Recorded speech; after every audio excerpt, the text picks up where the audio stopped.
আজকের গল্প রবীন্দ্রনাথ ঠাকুরের রাজপথের কথা। ছোট ছোট কোমল পাগুলি যখন আমার উপর দিয়া চলিয়া যায়, তখন আপনাকে বড় কঠিন বলিয়া মনে হয় উহাদের পায়ে বাজিতেছে। কুসুমের দলের ন্যায় কোমল হইতে স্বাদ চায়। রাধিকা বলিয়াছেন, যাহা যাহা অরুণ চরণ চলি যাতা, তাহা তাহা ধরণী হইয়ে মজুগাতা। অরুণ চরণগুলি এমন কঠিন ধরণীর ওপরে চলে কেন? কিন্তু তা যদি না চলিত, তবে বোধ করি কোথাও শ্যামল তৃণ জন্মিত না।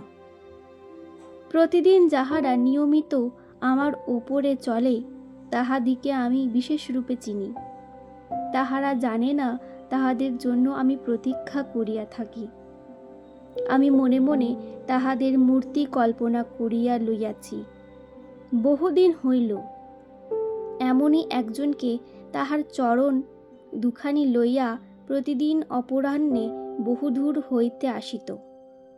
ছোট দুটি নূপুর রুনুঝুনু করিয়া তাহার পায়ে কাঁদিয়া কাঁদিয়া বাজিত। বুঝি তাহার ঠোঁট দুটি কথা কহিবার ঠোঁট নহে, বুঝি তাহার বড় বড় চোখ দুটি সন্ধ্যার আকাশের মতো বড়, ম্লানভাবে মুখের দিকে চাহিয়া থাকিত। যেখানে ওই বাঁধানো বটগাছের বাম দিকে আমার একটি শাখা লোকালয়ের দিকে চলিয়া গেছে, সেখানে সে শ্রান্ত দেহে গাছের তলায় চুপ করিয়া দাঁড়াইয়া থাকিত। আর একজনকে দিনের কাজ সমাপন করিয়া অন্য মনে গান গাহিতে গাহিতে সেই সময়ে লোকালয়ের দিকে চলিয়া যাইত। সে বোধ করি কোনো দিকে চাহিত না, কোনোখানে দাঁড়াইত না, হয়তো বা আকাশে তারার দিকে চাহিত।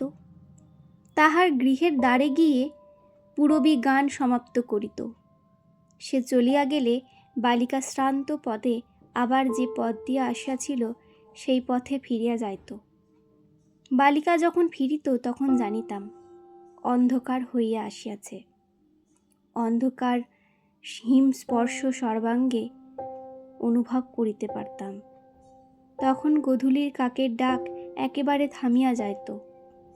পথিকেরা আর কেহ বড় চলিত না। সন্ধ্যার বাতাসে থাকিয়া থাকিয়া বাঁশবন ঝরঝর ঝরঝর শব্দ করিয়া উঠিত। এমন কতদিন, এমন প্রতিদিন, যে ধীরে ধীরে আসিত, ধীরে ধীরে যাইত। একদিন ফাল্গুন মাসের শেষাশেষি অপরাহ্নে যখন বিস্তর আম্রমুকুলের কেশর বাতাসে ছড়িয়া পড়িতেছে, তখন আর একজন যে আসে, সে আর আসিল না। সেদিন অনেক রাত্রে বালিকা বাড়িতে ফিরিয়া গেল। যেমন মাঝে মাঝে গাছ হইতে শুষ্ক পাতা ঝরিয়া পড়িতেছিল, তেমনি মাঝে মাঝে দুই এক ফোঁটা অশ্রুজল আমার নিরস্তপ্ত ধূলির ওপরে পড়িয়া মিলাইতেছিল। আবার তাহার পরদিন অপরাহ্নে বালিকা সেইখানে সেই তরুতলে আসিয়া দাঁড়াইল, কিন্তু সেদিনও আর একজন আসিল না। আবার রাত্রে সে ধীরে ধীরে বাড়ি মুখে ফিরিল। কিছু দূরে গিয়া আর সে চলিতে পারিল না। আমার ওপরে ধূলির ওপর লুটাইয়া পড়িল। দু বাহুতে মুখ ঢাকিয়া বুক ফাটিয়া কাঁদিতে লাগিল। কে গা মা, আজি এই বিজন রাত্রে আমার বক্ষেও কি কেহ আশ্রয় লইতে আসে?